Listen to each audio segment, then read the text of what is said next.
What's up guys? म गर्मी छ यार कोरियामा र अब मैले चाहिँ आज यो यसलाई स्किड लोडर भन्छ हामीले एक्जाममा पढ्दाखेरि चाहिँ स्किड लोडर भनेर पढ्नु परेको थियो पढ्थ्यौँ यो स्किड लोडर भनेर चाहिँ कस्तो हुन्छ भनेर अब त्यो हामी नक्सामा पनि झुकिन्थ्यौँ अब चाहिँ टिक्लाउने बेलामा पनि नझुक्यौँ यस्तो हुन्छ स्किड लोडर भनेको चाहिँ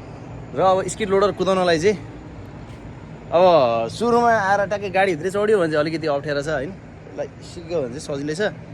अनि पसिना आँखामा छिरे हेर यो चाहिँ अब कसरी कुदाउने त यसलाई भन्ने म अब थोरै होइन म सिकाउन जाँदैछु हुन्छ त भिडियो र यसमा चाहिँ अब चढ्दाखेरि स्किड लोडरमा चढ्दाखेरि यसो चाहिँ अब यता अरू गाडीको त यता हुन्छ नि त यताबाट ढोकासोका टक्क खोल्टा चढ्ने हाम्रो बानी भए हुन्छ यसमा चाहिँ त्यस्तो हुँदैन क्या त्यस्तो छैन अनि त्यही भएर यसको लागि चढ्नलाई चाहिँ यहीँबाट हो हाम्रो भर्याङ यहीँ हुन्छ टक्क खड्किला अनि यसमा स्टिङ हुँदैन क्या अब अर्को कुरो भनेको यसमा स्टिङ छैन जम्मा जम्मै यही खुट्टामा टेक्ने छ यो पर प्लेट तल अन्त एउटा यही हातमा यही दुईवटा मात्रै हो क्या अरू केही पनि हुन्न त्यही भएर यसलाई सजिलो छ कुदाउनु त सानो ट्र्याक्टर यसले चाहिँ फोहोरहरू सोर्ने उठाउने फ्याल्ने यताउता त्यही काम गर्छ ल है त म सिकाउँछु कसरी गर्ने भन्ने कुरो म सुरुमा गएर चढ्छु त्यसलाई अलिकति कुदाएर अलिकति अगाडि ल्याउँछु त्यहाँबाट भित्र कसरी के भएर कसरी चल्यो भन्ने कुरा चाहिँ त्यसरी देखाउँछ है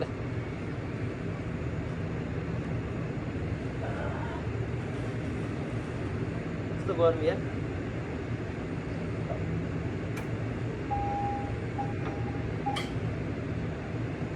यो चाहिँ सेफ्टी है अनिवार्य लाउनुपर्छ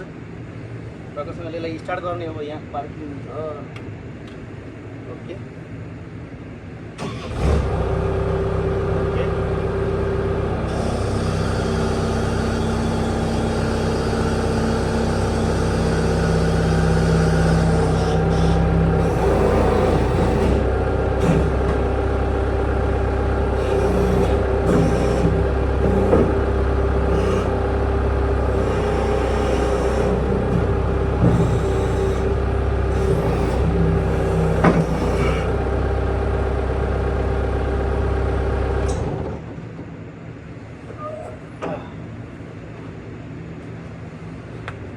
ल अब हेरौँ है त कसरी कुद्यो भन्ने कुरा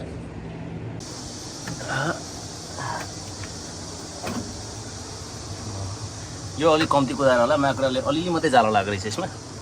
ठिकै छ हाम्रो नयाँ गाडी हो होइन ल ठिक छ अनि आएर यसरी सिटमा बसिसके पछाडि चाहिँ सुरुमा हामीले चाबी यहाँ हुन्छ चाबीले ट्याक्कै एकचोटि अन गर्छौँ अन गरिसके पछाडि यहाँ माथि यो लाइटहरू छ यस्तो हुन्छ क्या सिग्नलहरू हुन्छ यहाँ भनेको अहिले गाडी पार्किङमा छ पी बलिरहेछ अनि माथि उयम जस्तो देखाइरहेछ त्यो भनेको चाहिँ यो एउटा सेफ्टी हुन्छ क्या बडीमा लाउने यसले चट्टसँगले तर्ताउनुपर्छ अलिक पावर लाग्छ अब यति भएपछि पुरै सेफ्टी हुन्छ यसरी अगाडि नआओस् भनेर क्या सिट बेल्ट जस्तै हो र यो चाहिँ अनिवार्य छ यो नगरिकन चाहिँ मेरो अरू चल्दैन अनि यो गाडी पार्किङमा भएकोलाई यहाँ एउटा स्विच हुन्छ यहाँ रिसेट भन्ने यसलाई गरेर यसरी दुइटै बन्द भयो अब स्टार्ट गर्छौँ गाडी जस्तै यसको क्लच केही हुन्न यत्तिकै यो अब यो त त्यस्तै छ होइन स्टार्ट गरौँ स्टार्ट भयो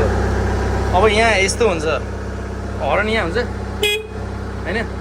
अब यसले भनेको कतापट्टि घुमाएर कुदाउने भनेर हुन्छ अहिले अगाडि नलैजाउँ फेरि यो छिकेसामा ठोकिन्छ सुरुमा यसलाई ब्याक गर्नु पऱ्यो ब्याक गर्दाखेरि त्यसलाई यो दुइटै ह्यान्डललाई एकैचोटि समाएर अनि त्यसलाई पछाडि तान्नुपर्छ अनि त्यहाँबाट ब्याक हुने हो क्या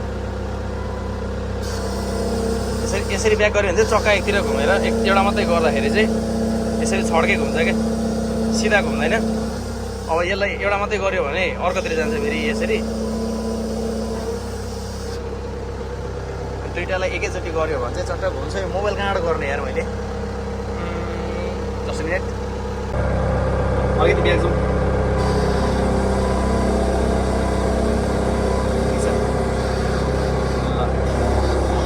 अब यसलाई अगाडि गर्नु पऱ्यो अगाडि कुदाउनु पऱ्यो भने चाहिँ यही दुइटालाई फेरि सरक भयो अगाडि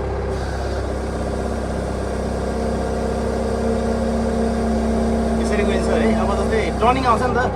भित्रबाट टर्निङ आउँदा यता मोड्नु पर्ने भयो भने यतापट्टिकोलाई यता घुमाउने यसलाई यतापट्टि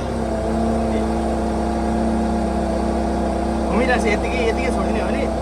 फेरि नै घुमिरहेको छ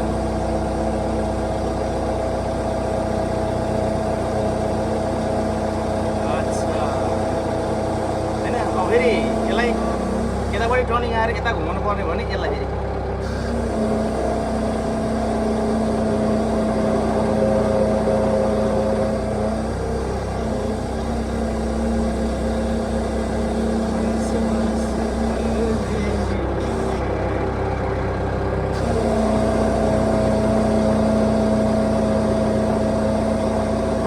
गर्मी लाग्छ यार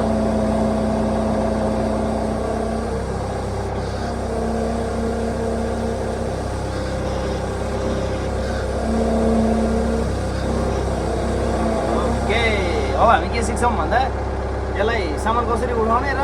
कसरी तलमाथि गर्ने भन्ने कुरा सिक्नु बाँकी छ यहाँ अब उठाउनु बाँकी त थोरै छैन अहिले होइन र पनि यसलाई म चलाएर देखाउँछु होइन अब यहाँको यो हामी चाहिँ यसलाई फागाची भन्छौँ अगाडिको जुन यो छ नि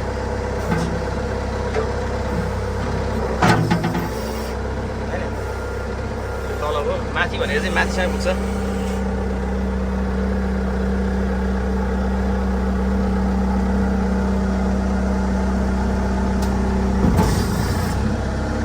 धेरै माथिसम्म पुग्छ क्या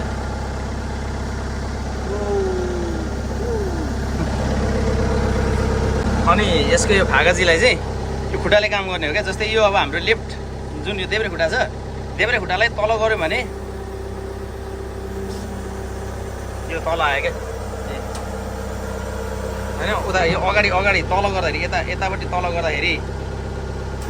तल आउँछ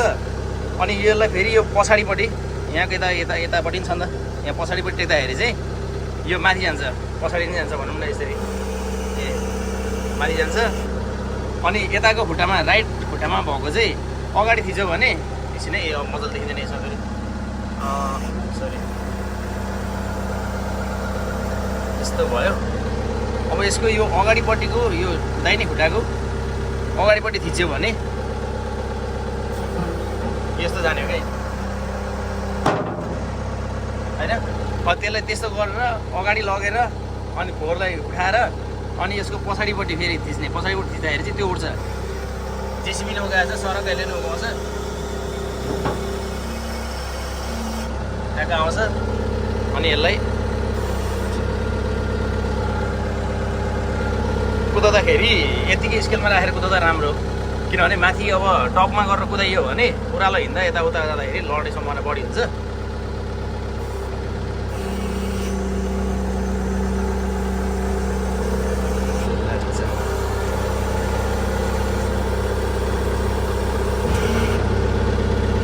अब कोरियामा वर्किङमा आउँदै हुनुहुन्छ भने चाहिँ हामीले एकछिन गाडी कराएर एकछिन कोरियामा वर्किङमा आउँदै हुनुहुन्छ भने चाहिँ हामीले यो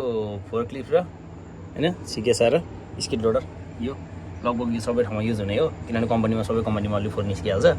अनि सामानहरू लोड अनलोड गर्नको लागि यहाँ सिकेसा युज हुन्छ त्यसको लागि पनि हुन्छ सिकेसाको नि अब म भिडियो हाल्छु सिकेसाको आज मजाले हाल्न पाइएन बनाउनु भएको छैन